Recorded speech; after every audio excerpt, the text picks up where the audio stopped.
Constitutional bench کے سامنے شبلی فراز صاحب کی پٹیشن پینڈنگ تھی۔ انیشلی ہم نے 4 پٹیشنیں فائل کر دی تھی، عمر ایوب خان صاحب کی طرف سے اور 2 شبلی فراز صاحب کی طرف سے۔ دو پٹیشنز میں ہم نے الیکشن کمیشن کے وہ نوٹیفیکیشن چیلنج کیے تھے جس کے بیس پہ انہوں نے ڈسکوالیفائی کیا تھا اور ڈیسیٹ کیا تھا عمر ایوب خان صاحب کو اور شبلی فراز صاحب کو، اور 2 پٹیشنوں میں ہم نے ان کی D notification from this office of this opposition leader ہم نے چیلنج کیے تھے۔ ہم نے 3 پٹیشنیں وڈرا کر لی تھی۔ آج صرف شبلی فراز صاحب کی ڈسکوالیفیکیشن ریلیٹڈ ہماری پٹیشن پینڈنگ تھی۔ پشاور ہائی کورٹ میں وہ پٹیشن ہماری سینیڈائی ایڈجن ہو گئی تھی، ہم اس کے خلاف سپریم کورٹ آئے تھے۔ آج سپریم کورٹ نے اس آرڈر کو سیٹ اسائڈ کر دیا ہے۔ ہائی کورٹ کو دوبارہ ڈائریکشن دی ہے کہ سارے پارٹی کو سن کے پھر اس پہ فیصلہ کر لے۔ ہاں، اس بات پہ مجھے ضرور افسوس ہے کہ کل الیکشن ہو رہے ہیں سینٹ کے۔ ہم نے سینٹ کے الیکشن کے رکوانے کے لیے ہم نے اپلیکیشن بھی دی تھی، آج ہم نے استدعا بھی کی، لیکن بینچ کی جو آبزرویشن تھی یا بینچ کی طرف سے جو ڈیسائیڈ ہوا، انہوں نے کہا کہ ہم مزید کمپلیکیشنز میں نہیں جانا چاہتے ہیں۔ اس کے ساتھ جو نوٹیفیکیشن ہے اس کے ساتھ اور بھی بڑے سارے لوگوں کے ڈسکوالیفیکیشنز اٹیچڈ ہے، اس لیے فار دا ٹائم بینگ ہم الیکشن کو نہیں روکتے، لیکن ہم ہائی کورٹ کو ڈائریکشن دے دیتے ہیں کہ وہ ہائی کورٹ فیصلہ کرے۔ مجھے امید ہے انشاءاللہ تعالیٰ کہ ہائی کورٹ میں جب ہمارا کیس چلے گا ہم میری لیو ملے گا۔ ہم نے وہاں ہائی کورٹ سے یہ استدعا کی تھی کہ الیکشن کمیشن کے پاس کوئی اختیار نہیں ہے کہ کسی سینیٹر کو کوئی ریفرنس چیئرمین کے آنے کے علاوہ وہ اس کو ڈسکوالیفائی کرے یا ڈیسیٹ کرے یا ان کو ڈی نوٹیفائی کرے۔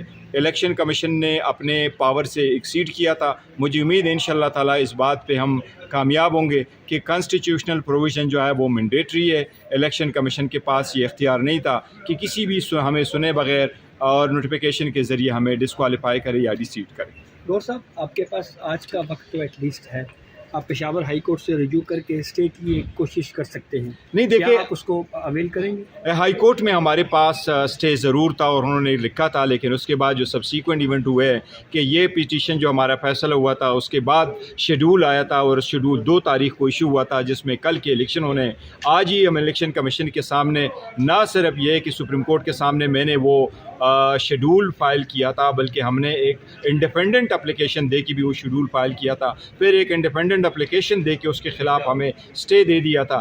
جب سپریم کورٹ میں آپ ایک کیس ارگو کر لے اور آپ لوگوں کے سامنے آج اس پہ بحث ہوئی، اس اسٹے والے میٹر پہ آپ لوگوں نے دیکھا بینچ تھوڑا سا ڈیوائڈ تھا، اس لیے پھر جو میجارٹی کا فیصلہ ہے، لیکن اینی جج تو یہ آرڈر نہیں کرتے میجارٹی کیا، لیکن جو ریٹن آرڈر ہے اس میں نہیں لکھا، تو میرا خیال ہے الیکشن تو ابھی پھر ہوں گے، لیکن ایونچولی ہمارا اپیل ضرور سنائے گا۔ آپ یعنی پشاور ہائی کورٹ اب نہیں جا رہے اسٹے کے لیے؟ نہیں، ہم نہیں جا سکتے۔ اگر ہم جا سکتے ہوتے یا ہائی کورٹ نے سپریم کورٹ نے ہمیں یہ بات ٹائم دے دیا ہوتا تو پھر ہم آتے۔ دیکھو، ہم اس آرڈر کے خلاف 1 اکتوبر کا آرڈر آیا، 2 اکتوبر کو شیڈول ایشو ہوا، ہمیں سرٹیفائڈ کاپی 3 تاریخ کو ملی اور 4 تاریخ کو 36 کتابوں کے ساتھ میں سپریم کورٹ آیا اور میں نے ساری پٹیشنیں فائل کی۔